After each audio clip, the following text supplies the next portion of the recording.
Hi everyone. I wanted to talk through this first error detection exercise. So this is number 1 in the error detection section 2A from chapter 1, first species.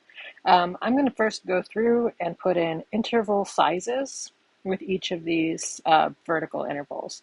So the first one, we're in A minor, looks like, although there are many problems with that.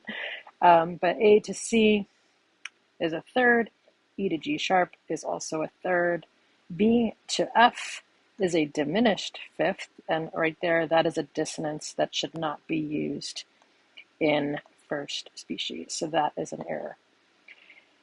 Measure 4, G sharp to B is a third, G sharp to D is a diminished fifth, which again is a dissonance, which should not be used.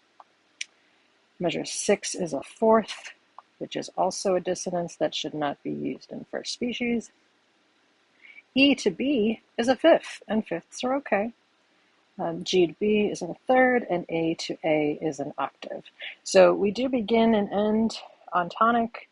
The last measure does have tonic in both voices, which we do want as part of first species. So that's okay there. But we do have 3 measures that have dissonances in them. So there are 3 errors right there. Other things that are problematic with this, and you may have found more than what I'm going to talk about in this short video today too.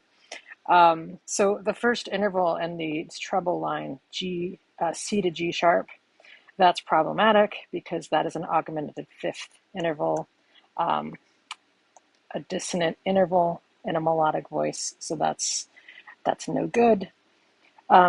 G sharp to F is an augmented second, which is also problematic. Then we have a number of leaps in a row between measure 3 and 4, between measure 4 and 5, between measure 5 and 6. 7 and 8, we leap down an octave, and we do not recover from it because then we leap up a seventh. So that top voice is not so good, and there are several errors, practically one in every measure. In the bass voice, measures 1 through 4 descend in the same direction, and it's not really outlining any sort of chord. A, E could be the tonic triad, but then we leap down to B, and then we have a G sharp, which could represent the 5 chord, but too many leaps in the same direction. Between measure 4 and 5, we have a leap of an octave between G sharp and G sharp. Between 5 and 6, there's G sharp and then there's G natural. So this is in minor, and G sharp going down to G natural is a chromatic half step that does not resolve the leading tone that was presented in measure 4 or measure 5. Looking at some of the harmonic implications here, A and C in the first measure imply tonic, that's great. And measure 2 implies 5, and that's also fine. Measure 3, B to F, is, don't really know what that would be. Could be a 2 chord. It would be in root position, which would be problematic.